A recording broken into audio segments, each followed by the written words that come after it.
Right, welcome Edupedia World students. Welcome to this final module, Module 7 of the Introduction to Marketing. And we're going to look at some conclusions and final thoughts. It's time to round things up. We will review the 6 previous modules. And the significance of that is what I actually wanted to do with Module 7 was sort of summarize all the takeaways that we had addressed in the previous modules. So in effect what you have with this module is you have one lesson which you could use as a sort of mini express level. Okay, all the other ones go into more detail, but this one will cover each and every one. We'll talk about it. And towards the end of this module, I'll also explain how if you would like to get this particular module as in audio format where you can download it onto the devices and listen and have a sort of mini express lesson for you, you'll have information on that. What we're also going to cover in this module is the importance of making marketing a daily priority. We had covered this before, but I'm really going to talk about it, just sort of as we round everything up here. We're going to talk about the speed of marketing implementation, which is just so important, so significant. It's the difference between succeeding at many initiatives and not. How quickly you can get something and put it into practice. The failure mindset. This is something with marketing that we really want to address, that failure mindset, and to be okay about trying things that do not work. And then finally, the ongoing thing is really the pursuit of marketing mastery. I really want you to just have that mindset that this is an ongoing thing that I am going to commit to. So as we review, takeaway 1 in Module 1 was the understanding of what marketing is. Now, I ran quite a few different definitions, and I always think it's great to have as much perspective and definitions of these as possible. However, when we begin to link it to strategy and exercises and homework, where I'm actually saying, look, apply this to what you're doing, to your business, your products, your services, your programs, I think it's important that we agree and narrow down on what definition or definitions we are using of marketing, because then we can be consistent as we move forward. Next, we addressed marketing psychology. As much as we would like to believe that the best product, program, service will always be the one that attracts the attention of somebody, it's just not always like that. We need to understand that rational thinking often does not come into play when people are making purchasing decisions. So we've got to understand the psychology and apply it accordingly. Takeaway 3 was understanding media. Understanding media. And quite specifically, knowing that there's a role to play in it, knowing whether there is indeed a pecking order where one form of media is more important than another. Takeaway 4, Module 4, was all about optimization. Are you able to get the absolute total best, the thoroughness out of all your initiatives by optimizing the platforms? 5, measuring your marketing.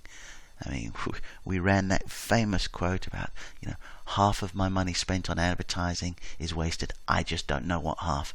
That doesn't need to happen anymore. Certainly not in this day and age when we can track so accurately and efficiently.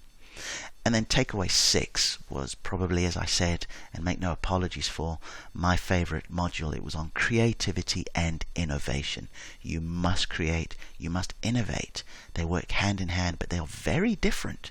And you need to understand why you do it, who you're doing it for, and how to be able to sort of gauge the effectiveness of it as well. But first, before we begin to break down some of those individual modules, I want to focus a little bit more once again on mindset. Now, I don't believe there has been a single module thus far where in one way, shape or form I have not covered mindset, and I want to do it again. And I think when it comes to mindset and attitude, there are very few better than this man, Mr. Jim Rohn, who's no longer with us, but his words, his teaching, his principles stay with many of us and continue to inspire us daily.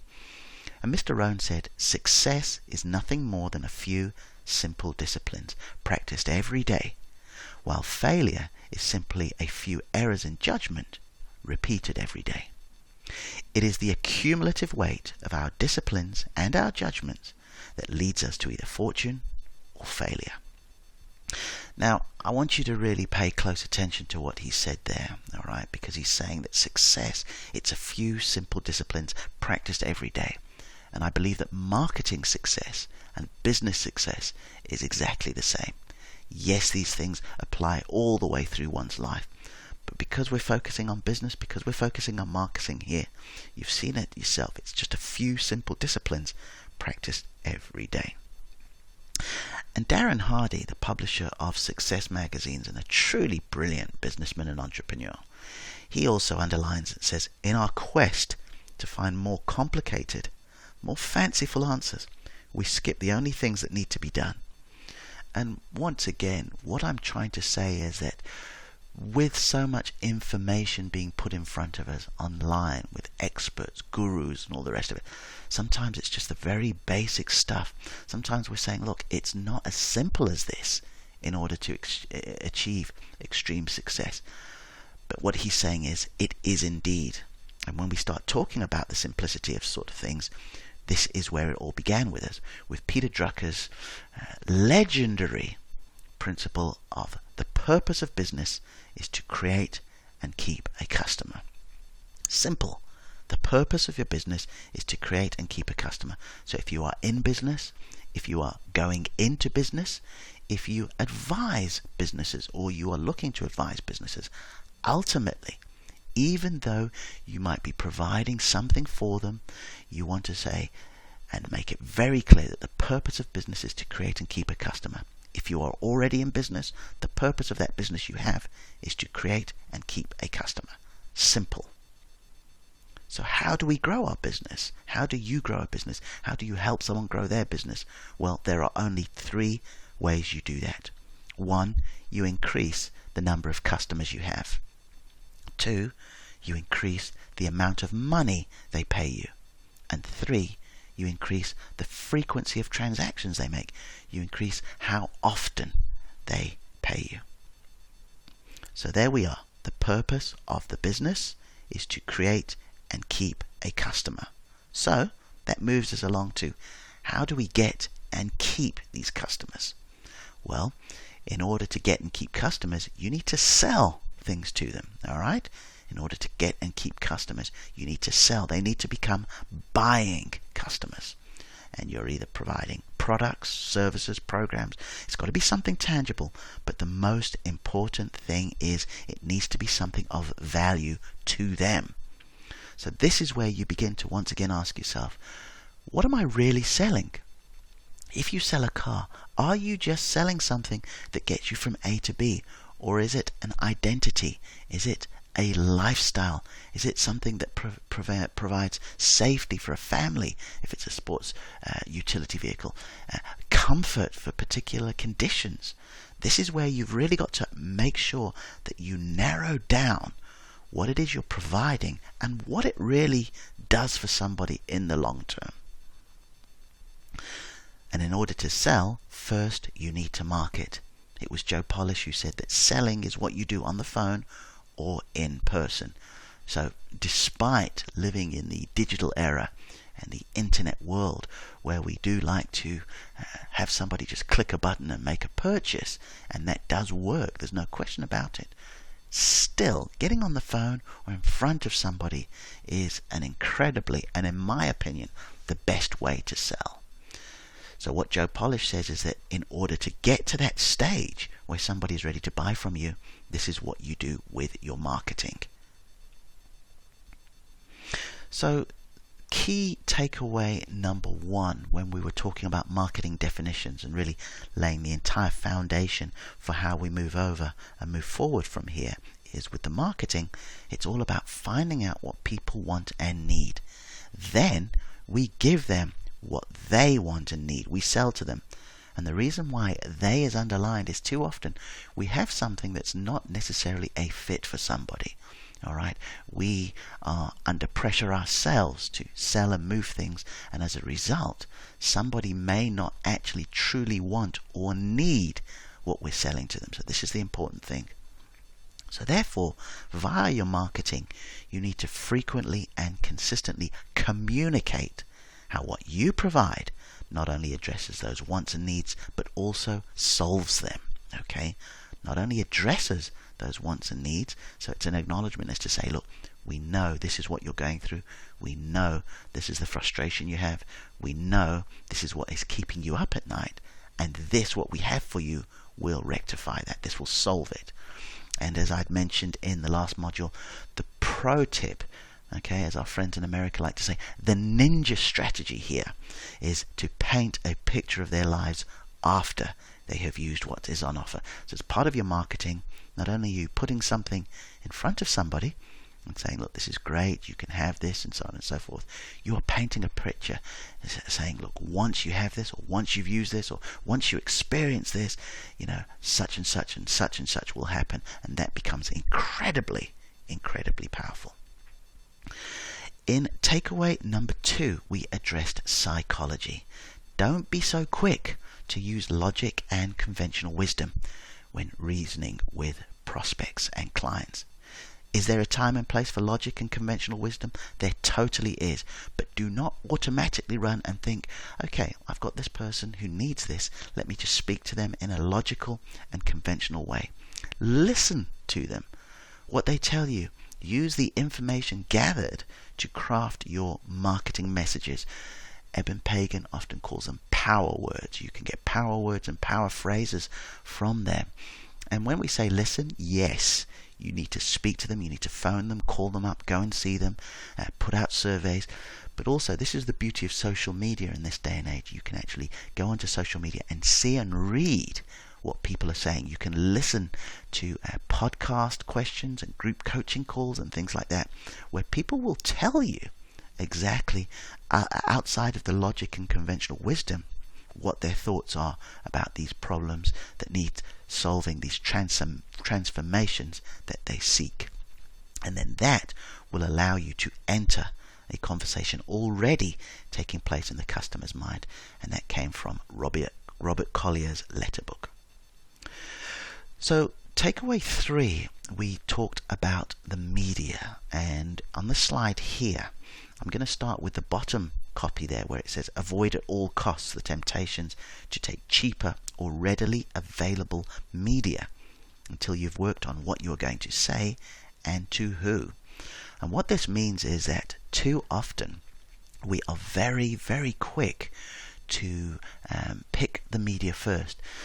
Sometimes this is prompted by somebody contacting us to say, look, you can have this space. This is why, I always remember looking at the back of a magazine or a brochure and you see a little empty box that says, this space could be yours for however much.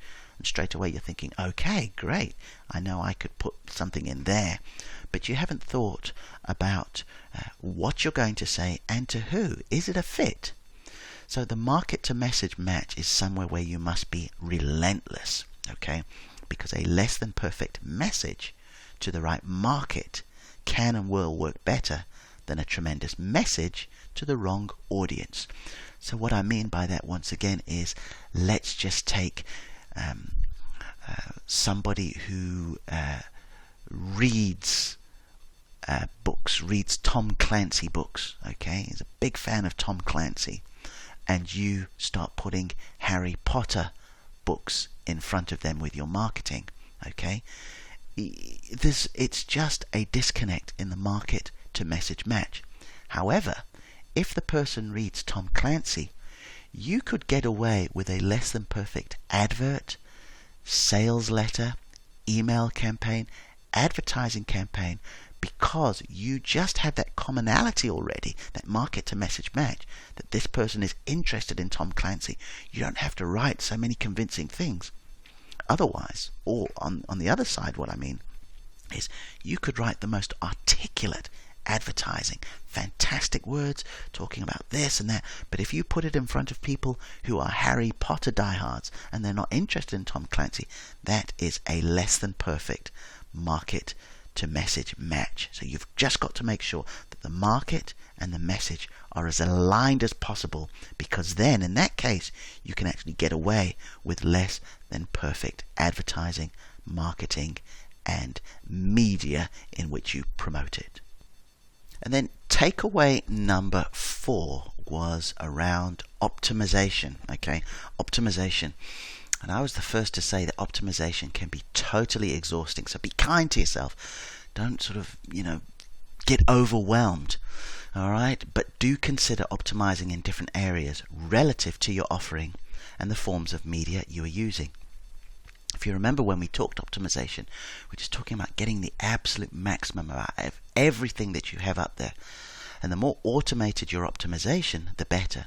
So for example, on web pages, you have a link. People click on that link. They'll go onto a landing page. And on that landing page, they can put in their details and then into an email follow-up system. You've automated the process. And the more you can do of that, the better. Then when we looked at takeaway number 5, we were very much